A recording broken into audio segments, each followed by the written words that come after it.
আসসালামু আলাইকুম। জানিয়ে দেব এই মুহূর্তে হাতে পাওয়া সর্বশেষ ভয়ঙ্কর কিছু আন্তর্জাতিক আপডেট বাংলা সংবাদ। শুরুতেই থাকছে সংবাদ শিরোনাম। শুরুতেই জানিয়ে দেব স্পেনের এক ধমকেই ইসরায়েলের আতঙ্ক। জানিয়ে দেব প্রথম বিটকয়েন রিজার্ভ গঠনের ঘোষণা পাকিস্তানের। এরপর রয়েছে ইসরায়েলকে পুড়িয়ে দেওয়ার হুঁশিয়ারি ইয়েমেনের।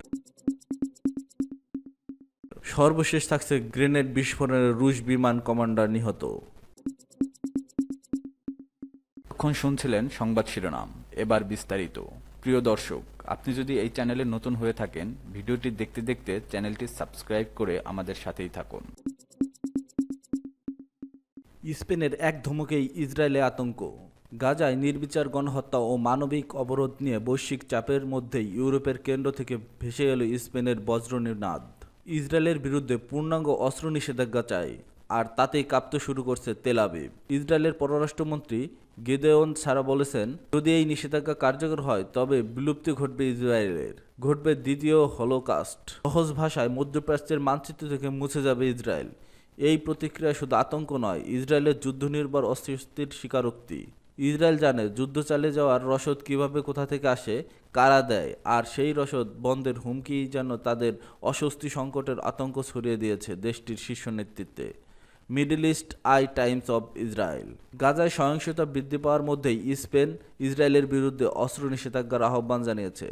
রোববার স্পেনের রাজধানী মাদ্রিদে অনুষ্ঠিত মন্ত্রিসভা পর্যায়ে মাদ্রিদ গ্রুপ বৈঠকে ইসরায়েলের সঙ্গে ইউরোপীয় ইউনিয়নের সহযোগিতা চুক্তি স্থগিত ও অস্ত্র রপ্তানি নিষেধাজ্ঞার আহ্বান জানান দেশটির পররাষ্ট্রমন্ত্রী জোসে ম্যানুয়েল আলবারেস। তিনি বলেছেন, আমাদের সবাইকে মিলিত হয়ে অস্ত্র নিষেধাজ্ঞার একমত হতে হবে। মঙ্গলবার পার্লামেন্টের এক অধিবেশনে ইসরায়েলের বিরুদ্ধে অস্ত্র নিষেধাজ্ঞা বিলটি দ্রুত পাশের সিদ্ধান্ত নিয়েছে দেশটির রাজনৈতিক দলগুলো। বিলটি জরুরি ভিত্তিতে পাশের দাবিতে কংগ্রেসনাল ব্যুরোর কাছে একটি আবেদন জমা দিয়েছেন নেতারা। স্পেনের ওই বৈশ্বিক আহ্বান ও সংসদীয় পদক্ষেপের পরই কুঁকড়ে গেছে ইসরায়েল। মঙ্গলবার জেরুজালেমে আন্তর্জাতিক প্রতিহিংসাবিরোধী সম্মেলনে গিদেওন সার বলেছেন, যদি বৈশ্বিক চাপের মধ্যে অস্ত্র নিষেধাজ্ঞা চাপানো হয় তাহলে ইসরায়েল ধ্বংস হয়ে যাবে। এর ফলে ইতিহাসের সবচেয়ে ভয়ঙ্কর গণহত্যার পুনরাবৃত্তি ঘটতে পারে। স্পেনের সেদিনের ওই মাদ্রিদ গ্রুপ বৈঠকে জার্মানি, ফ্রান্স, যুক্তরাজ্য, ইতালি, মিশর, জর্ডান, সৌদি আরব, তুরস্ক, মরক্কো, ব্রাজিল সহ বিভিন্ন দেশের প্রতিনিধি অংশগ্রহণ করেন।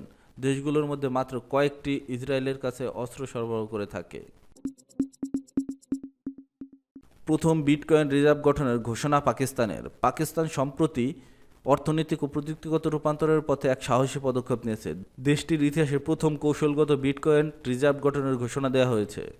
এদিন যুক্তরাষ্ট্রে বিটকয়েন ভেগাস 2025 সম্মেলনের বক্তব্য দেওয়ার সময় প্রধানমন্ত্রী শাহবাজ শরীফের ক্রিপ্টো সহকারী বিলাল বিন সাকিব এ ঘোষণা দেন। খবর the Express Tribune. Las Vegas আন্তর্জাতিক দর্শক শ্রোতাদের উদ্দেশ্যে দেওয়া বক্তব্যে বিলাল বিন সাকিব বলেন, আমাদের যুব সমাজ অনলাইন ও অন চেইন মিলিয়ে পাকিস্তানের 4 কোটির বেশি ক্রিপ্টো ওয়ালেট রয়েছে, যাদের গড় বয়স 23 বছর। এখন পাকিস্তানকে অতীত দিয়ে নয়, ভবিষ্যতের জন্যই মূল্য করা হয়েছে। তিনি আরও জানান, বিশ্বের অন্যতম গতিশীল পাকিস্তানের উদীয়মান ফ্রিল্যান্সিং অর্থনীতি দেশের ডিজিটাল অগ্রযাত্রাকে আরও শক্তিশালী করেছে। সরকার ইতিমধ্যে একটি জাতীয় বিটকয়েন ওয়ালেট চালু করেছে এবং ক্রিপ্টোকারেন্সি মাইনিংয়ে কৃত্রিম বুদ্ধিমত্তা ভিত্তিক তথ্যকেন্দ্রগুলোর জন্য অতিরিক্ত 2000 মেগাওয়াট বিদ্যুৎ বরাদ্দ দিয়েছে বলে উল্লেখ করেন তিনি। বিলাল বিন সাকিব এই উদ্যোগের উদ্দেশ্যে হচ্ছে স্বতন্ত্র মাইনার প্রযুক্তি প্রতিষ্ঠান এবং আন্তর্জাতিক ব্লকচেইন কোম্পানিগুলোকে পাকিস্তানের বিনিয়োগ ও উদ্ভাবনে উৎসাহী করা। এ সময় আরও একটি উল্লেখযোগ্য ঘোষণা হচ্ছে পাকিস্তান ডিজিটাল অ্যাসেট অথরিটি গঠন, যা দেশটির প্রায় $25 বিলিয়ন মূল্যের আনুষ্ঠানিক ক্রিপ্টো মার্কেটকে নিয়ন্ত্রণ করবে। দেশটির অর্থ মন্ত্রণালয় গত 21 মে পিডিএ এর অনুমোদন দেয়। বিলাল বিন সাকিব বলেন, পিডিএ গঠন একটি গুরুত্বপূর্ণ পদক্ষেপ যা বৈশ্বিক বিনিয়োগকারীদের সুরক্ষা দেবে এবং পাকিস্তানকে আনুষ্ঠানিকভাবে ডিজিটাল অর্থনীতির অংশ করে তুলবে। তিনি এ সময় আন্তর্জাতিক সম্প্রদায়ের প্রতি আহ্বান জানিয়ে বলেন, পাকিস্তানে এসে এখনকার প্রযুক্তি খাতে বিনিয়োগ করুন। সম্মেলনে উপস্থিত ছিলেন মার্কিন ভাইস প্রেসিডেন্ট জেডি ভ্যান্স এবং প্রেসিডেন্ট ডোনাল্ড ট্রাম্পের দুই পুত্র এরিক ট্রাম্প ও ডোনাল্ড ট্রাম্পের জুনিয়র। তাদের পাকিস্তান ভারত আঞ্চলিক উত্তেজনা প্রশমনের সহায়তার জন্য সম্মান দেওয়া হয়। ইসরায়েলকে পুড়িয়ে দেওয়ার হুঁশিয়ারি ইয়েমেনের। ইসরায়েলের সাম্প্রতিক বিমান হামলায় ইয়েমেনের সানা বিমানবন্দরের ক্ষয়ক্ষতির পরপরই দেশটির সর্বোচ্চ রাজনৈতিক পরিষদের প্রেসিডেন্ট মাহাদি আল মাসাদ সাইটটি পরিদর্শন করেছেন। এ সময় ইসরায়েলি আগ্রাসনের কড়া জবাবে হুঁশিয়ারি দিয়ে তিনি বলেন, এই গ্রীষ্মেই ইসরায়েলকে আগুনে পুড়তে হবে। মাহাদি আল মাসাদ বলেন, আমরা পিছু হটব না, আমরা আত্মসমর্পণ করব না, আমাদের ইচ্ছাশক্তি অপরিজয়। ইসরায়েলি বিমান হামলা প্রমাণ করে যে আমাদের ক্ষেপণাস্ত্র তাদের জন্য কষ্টকর হয়ে উঠেছে। তিনি জোর দিয়ে বলেন, গাজায় গণহত্যা অবরোধ বন্ধ না হওয়া পর্যন্ত ইয়েমেনের ফিলিস্তিনিদের পক্ষে লড়াই চালিয়ে যেতে হবে। এদিকে ইসরায়েলি হামলায় ক্ষতিগ্রস্ত সানা বিমানবন্দর দ্রুত সচল হবে বলে উল্লেখ করেছেন আল মাসাদ। বিমানবন্দরের ক্ষতিগ্রস্ত অংশ দ্রুত সংস্কার করা হবে বলে আশ্বাস দিয়ে তিনি বলেন, ইসরায়েলি আগ্রাসন যত বড়ই হোক না কেন তা আমাদের প্রতিরোধ থামাতে পারবে না, বরং আমাদের হামলার মাত্রা ও গভীরতা আরও বাড়বে। এ সময় ইসরায়েলি প্রধানমন্ত্রী বেনিয়ামিন নেতানিয়াহুর উদ্দেশ্যে মাহদি আল আসাদ বলেন, তুমি কখনোই ইয়েমেনি ক্ষেপণাস্ত্র থেকে ইহুদিবাদী জনগণকে রক্ষা করতে পারবে না। তিনি নেতা আরও বলেন, এই গ্রীষ্মে আমাদের প্রতিরোধ আরও তীব্র হবে। নেতানিয়াহু ও তাদের দখলদার শাসন যেন একটি উত্তপ্ত গ্রীষ্মের জন্য প্রস্তুত থাকে। ইয়েমেনি প্রতিরক্ষা ব্যবস্থার সক্ষমতা উল্লেখ করে বিশেষ করে মার্কিন F-35 যুদ্ধবিমানের বিরুদ্ধে প্রতিরোধ গড়ে তোলার প্রসঙ্গে টেনে মাহাদি আল মাসাদ বলেন, বিশ্বব্যাপী যাত্রীদের প্রতি আমাদের আহ্বান, বেন গুরিয়ন বিমানবন্দরের উদ্দেশ্যে কোনো ফ্লাইট ওঠার আগে সতর্ক থাকুন, কারণ দখলদারকৃত এই বিমানবন্দর আর নিরাপদ নয়। ইয়েমেনি নেতার এই হুঁশিয়ারি এমন এক সময় এলো যখন ইসরায়েলের গাজা যুদ্ধ ইতিমধ্যে 20তম মাস গড়িয়েছে। অন্যদিকে পরমাণু ইস্যুতে ইসরায়েল ইরান উত্তেজনাও বাড়ছে।